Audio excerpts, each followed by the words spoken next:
What is good? What is good? Welcome to An Essential Business, the YouTube channel. Got my hot tea here. Actually, it's not that hot anymore, to be honest. Got my water here. Got my baseball here. My script here. Coming at you from mainland China. No, I'm just kidding. Coming at you from Sacramento, California. So let's get into it. But before I get into it, I'll give you a few shout-outs here, actually.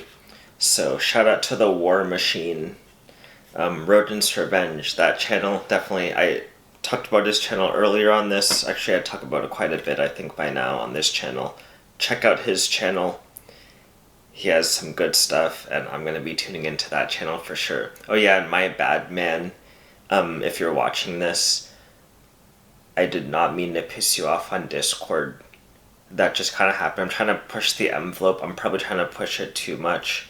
But, like, you're literally one of my first friends, honestly. To be honest, I'll just use that word. Friends on this platform of YouTube when I started. Like, you were definitely one of the first people to comment regularly. So, the last thing I'm trying to do is piss you off. So, if I say some dumb crap, don't want to roll this off. Don't take it to heart, or like get too mad, you know. Like, also recognize I'm trying to push the envelope on some of this stuff, so if I jump to assumptions or just do other things like that, then, you know, just kind of like brushing off. Remember, I'm like a 24-year-old person who is like just having fun being on the frontier, basically. So, like, don't take everything I say to heart too much, if that makes sense. But there are definitely some gems in what I say, so, like, don't disregard everything. But yeah, so yeah, I kind of wanted to say that because I kind of felt bad. And also, the man formerly known as Steven. That's my name for you. You know who you are. The man formerly known as Steven. You were also actually one of my first regular commenters and friends on when I started this YouTube thing. So the last thing I'm trying to do is piss you off too. So yeah, don't, you know, like, we're on the frontier here. On the frontier, there will be many different things that come up unexpectedly, and then many different people who perish. So definitely don't perish. Actually, do not perish. Hopefully I can keep you guys all with me here. And that kind of goes to, actually, there's this other YouTuber that I'll talk actually in the other video, because this one is going to be like literally an hour long if I get into that on this video. But Renegade number 1, rest in peace to Renegade number 1. And yeah, I'll go into that more in actually my next video, because I don't want to, like, I have some things to say on that. So yeah, rest in peace Renegade number 1. Okay, and shout out to Intellectual Quasar for sure, just in general. Intellectual Quasar, shout out to you for just various things, like video topics, the cool discussions we have, and like basically being like a cool guy in general. You're like my buddy from across the country is kind of how I think about you. My buddy from across the country. So who always gives me stuff to think about, basically. Like, every time you say something, I'm like, that's interesting. So yeah, shout out to you. What else? I think there's one more shout out required. Yo, man. Yo, I don't know how to say your name. Yo, Y-O-Y. Yoy, man. Shout out to you. I actually didn't plan to shout you out, because you usually operate, like, kind of behind the scenes, but, like, I just want to, like, shout you out in general, to be 100% honest. Like, I don't know. Like, I just want to, dude, you always, like, say cool shit. Like, just, and you have, like, the wisdom of, like, the ages, basically. Like, you say cool shit, and you have, like, a wisdom that is kind of crazy. Like, every time I kind of say something, you, like, say something else to where it, like, makes me it makes me think, but in a different way than like in Sexual Quasar, the man formerly known as Morph Gamer. Different from the way that like he makes me think. Like you make me think kind of a different way, if that makes sense. Yeah, so yeah, I guess shout you out, man. Like I wasn't gonna shout you out originally because like you never really asked for it or anything, but like, dude, I don't know, I just want to shout you out for some reason. And then James Barr, definitely. I'll shout you out for continuing to be on that. I still need to watch your response video. Like I definitely need to watch that still. And then Rodent's Revenge, I'll get to your video as well. Like, dude, that War Machine, I'm telling you, shout out to the War Machine. For some reason that excites me. I don't know why. That just excites me for some reason. Like, I don't know why. But like Rodent's Revenge, getting that War Machine out really excites me. So yeah, I'm definitely excited for what's coming on in terms of that content. But yeah, okay, this is dang that intro. That was like so much longer than I rehearsed in my head, and I said way more stuff than I rehearsed in my head. So like, and I'm pretty sure I forgot one thing, to be 100% honest. But this has gone on for quite some time. All those comments, I'll try to respond back. There's so many now. Like this channel's kind of getting, like, it's like getting up there. Yeah. That makes me happy, but also it's like, dang, I'm like kind of surprised, but I'm happy about it. So that's good. All right, late night video here. That's why you have this light up, that artificial lighting. You don't got that window lighting, if you guys noticed that. That's why I have my hot tea here. Actually, like lukewarm tea by now. It was probably hot at the beginning of this intro, and now it's lukewarm. But okay. This video is going to be like half an hour, I swear to God, because the script is long too. But let's just honestly get into it. I'm pretty sure I forgot something, but let's get into it. China's crackdown on education technology. So honestly, I had a different topic scheduled for today's video, but this topic caught my attention over the weekend, and I was just kind of really like wanting to talk about that with you guys. So this is a topic that will have broad implications for honestly generations, quite possibly generations, and I'm pretty sure if the CCP gets its way, it'll be generations. So China's government is currently cracking down on many of its technology companies with different investigations, regulations, and lawsuits. One big area that they have recently targeted is education technology, and more specifically, for-profit after-school tutoring online companies. So from what I understand, many of these companies are based in Hong Kong. So this event can be understood within the context of a broader crackdown of Hong Kong in general by the Chinese central government. The agreement that resulted in Hong Kong being considered separate from the Chinese Central Authority in terms of its government, its laws, and its markets, it either is ending soon or has already ended. I'm not quite sure the specific dates on that. If you guys know about the specific dates on that, then like definitely comment about it. I believe that the agreement was made between the British and the Chinese at some point following some conflict or something like that, or maybe just some trade agreement. I'm not quite sure. But at any rate, I think it's ending now, or has ended. So the Chinese government is working to completely reabsorb Hong Kong back into mainland Chinese society. So a couple years ago, actually up to even right before the COVID lockdowns actually, which, you know, leave your conspiracy theories in the comments below. There were actually protests like basically every single week in Hong Kong, and the Chinese government sent in the military like to stop these protests. And this was like in the news over and over and over again. I clearly remember it too. And all of a sudden, COVID lockdowns happened, and then shortly after, the protests were just done. Like, it was done, because I mean, it was lockdowns, right? And then basically every government had a reason, if that makes sense, a viable excuse to have people like stay inside. And definitely Chinese government, definitely they lock down more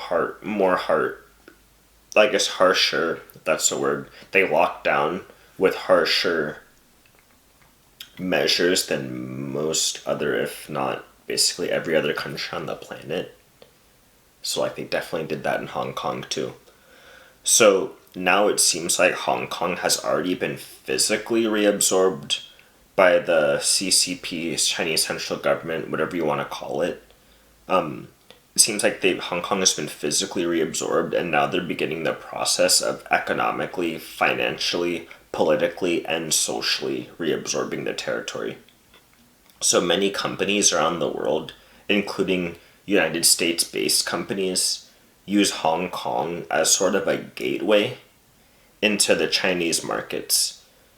Because due to the previously mentioned agreement, Hong Kong was more similar to the Western world in terms of finances and politics and the social atmosphere than it was to mainland China. So this is where things get really interesting in my opinion. The Chinese government isn't stupid. Maybe apart from the fact that they're communist, they aren't stupid. So think about it. Think about the education of the youth. These education companies, who, mind you, do take on foreign investments. At least they did. Prior to this crackdown, they took on foreign investments. Are after-school tutoring companies for grade school children. It was a $100 billion industry. There are two major things that you can kind of keep in mind when thinking about this crackdown. So the first is that, does China really want foreign people educating their youth and investing in the education of their youth? So think about that. If you're watching this channel, you've probably already taken the red pill, if not also the black pill, and you know how powerful education of the youth can be. The things you learn directly and indirectly while you're young follow you subconsciously forever, literally. Unless you specifically take the time to focus and unlearn these things, which most people don't, hence the red pill, right? Then these teachings will guide your behavior for your life. So think about it from the Chinese perspective. And think about what they're witnessing in terms of the proliferation of Western thought in the recent generations of their country's people. So I think Chairman Xi Jinping of the CCP is in his 60s or somewhere around there, like in terms of years of age, around 60 years of age.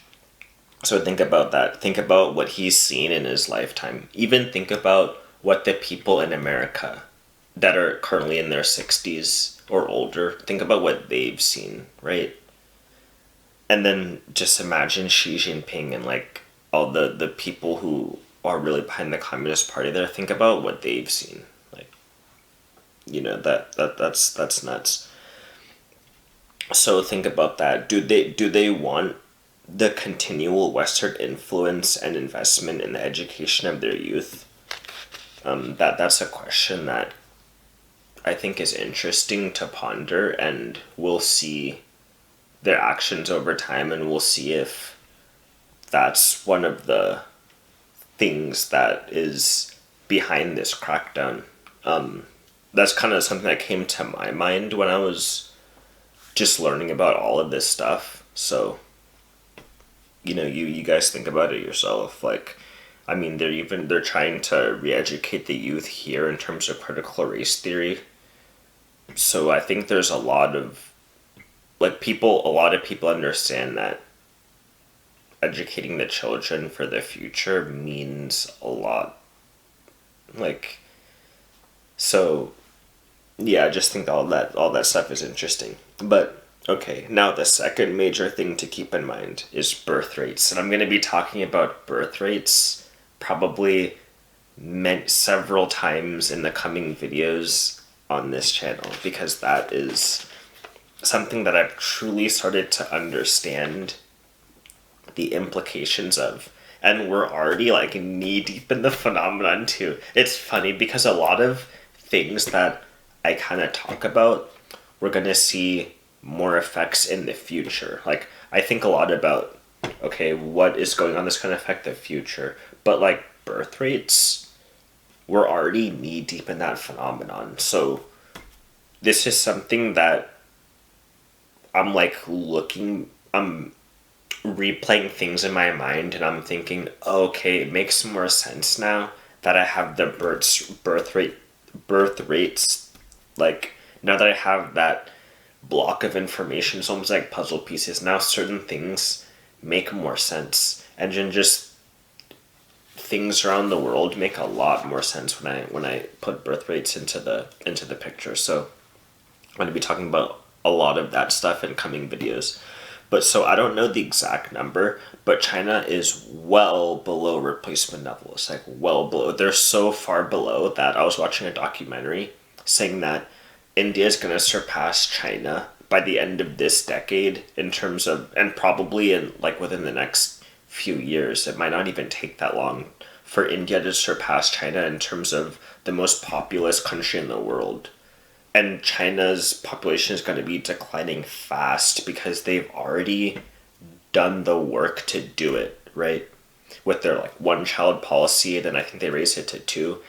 And two children literally is not replacement levels, because if everybody has two kids, then you're at replacement. But a lot of those people didn't have two kids, especially we're talking about millennials. You know how many single childless millennials are in the United States? Forget about China. China has what, like 3 times the amount of people that, I think they have literally more than 3 times the amount of people that the United States has. So like imagine how many like millennials are in this, like just imagine the number of single childless millennials. So they didn't even, a lot of people didn't even make it to 2, and you couldn't go over 2. So like, dude, well, and then they had 1 for the longest time. Like, there's like 300 million less women than men. Like, dude, China like fucked up. They're way below replacement levels. So I believe that their number is like under 1.5 births per family as of 2021. Like that might not seem that bad, but according to the documentary I was watching, that's like kind of scary bad. And you're not going to be able to correct that for another like 20 years. Like, because once a generation already does it, like you've already screwed over that generation. And like, think about it, I think it's been at least 2 if not 3 generations that they had the 1 and 2 child policy. Like, they just changed it to 3. Like, that's nuts, man. So they fucked themselves over like crazy. But as they continue to crack down on education companies, and I heard these investigations and regulations may continue to be rolled out for years. So what we've witnessed over this past weekend is literally just the beginning. Like, they're talking about rolling out this stuff for years. So think about, as they continue to crack down on these education companies, think about what they will be doing concerning how they educate their people, who will be educated, and for how long those people will be educated. China now has a 3-child policy. As we know, there are many men and women considered leftover from the Generation X and Millennial generations. So will this educational crackdown be part of the beginnings of addressing this phenomenon before it hits the future generation, so Generation Alpha and the generations after? Think about it this way. The United States is not really addressing this phenomenon openly. It's more under the rug here. But the phenomenon is also occurring here. Let's see how the future goes. Will government intervention, assuming that that is one of the aims of this Chinese crackdown on education, and like and what they're doing in terms of reforming education, like, will they be heavily incentivizing people to have kids? I don't want to say forcing, because like, 1, I don't live there, so I can't use that chunk of language, and 2, like, forcing people to have, like, I just don't want to think that we're that far backward in terms of like not letting people make their own decisions, even in like China. I don't want to think like basically anybody's like that. But if news comes out, you'll hear it on this channel, right? I'll gladly admit that I'm wrong, because I'm wrong about, you know, many things, right? Like, I wish I could not say that, but the fact is, I mean, I have this book, Dark Data. Like, the whole theme of this book is, like, what you don't know is far greater and has more of an impact on your life than what you do know. So, at the end of the day, I'm not omnipresent, I'm not God. So there's no way that, like, I'm even right about probably, like, most of the things I'm, like, even interested in. There's more stuff that I don't know that I do know. So the fact of the matter is, like, I'm probably wrong about a lot of stuff. I try not to be, and I try to be clear about the stuff that I am generalizing, about the stuff that I'm speculating on, and about the stuff that I think I kind of do know. I kind of do know. I try to be open about that. You know, I'm just trying my best, basically like everybody else. There's no way I can say that that I'm right about most of the stuff I say. Like, it just is what it is, and I'll try to be as honest. I'll try to be as honest about that as I can. I mean, you know, an essential business. You know, you got honest as I can. So, where was I in this script here? So yeah, let's see how it goes. Will government intervention curb this phenomenon, or will a natural approach of just doing largely nothing and seeing what happens, which is the U.S., that's the U.S.'s method of attacking the problem, I guess, while also taking in immigrants who later have children. So that's actually one of the things the documentary said. I was watching about birth rates. The reason that the U.S. isn't below replacement levels, I think we're actually we're like almost at, I think we're a little bit below. We're almost at replacement levels. Replacement is considered 2.1 births per family, on average. The reason that we're not there is because we take in, like, so we like take in a bunch of immigrants, and like we kind of expect them to have the kids. So our native born birth rates are lower than 2.1. But with the amount of immigrants that we take in, it almost hits 2.1, to the point where we don't have to worry about declining birth rates nearly as much as most other quote-unquote developed countries. Like, most countries in Europe, most countries in Asia have to, like, worry about this problem heavily, because some of these people are, like, below 1.5, like China, for example. But the US, we have good enough laws and a good enough government that people, you know, they want to come here and then have kids. So, and then funny, when they have kids, those kids don't want to have kids. So that's, like, hilarious to me. I mean, that, you know, that's funny to me. But yeah, so which method will end up being the better way to address this phenomenon, if it even is a phenomenon that should be addressed, which honestly, I think I'm addressing it. I'm not saying government intervention, but I do think it's something that should at least be talked about, because, like, that affects society. But yeah, it is what it is. We'll discuss how things unfold on this channel in the coming years. So long game. Like I always tell you guys, long game. So alright, that's it for this one. I'm pretty sure that was, like, hopefully it wasn't a half hour. If you're still with me, congratulations, you are a trooper. If you're still with me, dang. Like, I don't know if I was if I could be that entertaining. Hopefully you just like the facts. Like, admit that that's why you're saying, or maybe you just like me. Maybe you just like seeing, like, my face and, like, my long ass nails. No, I'm just kidding. Like, there's one subscriber that said, like, you have long ass nails, and then I was like, okay, I'll cut them. But I was, like, kind of busy, so I couldn't cut them, like, at that. I was like, it might take me, like, a week or something. And then he was like, as long as you keep them clean, it's fine. And I was like, cool. Like, so yeah, I'm definitely keeping them clean. So maybe that's why you guys stay. No, I'm just kidding. That's definitely not why you guys stay. But yeah, that's it for this one. Back to the regularly scheduled content tomorrow. And then, yeah, stay healthy, guys. That's key. Stay healthy. And maybe I'll cut my nails for the next video. Who knows? But yeah, I'll catch y'all later, guys. Peace out. Peace out. For the time you see this video, it might be like the middle of tomorrow, because my editing software takes days to export, like, videos of this resolution up onto YouTube. So have a good day. or a good night, depending on when you watch it. Peace out, guys.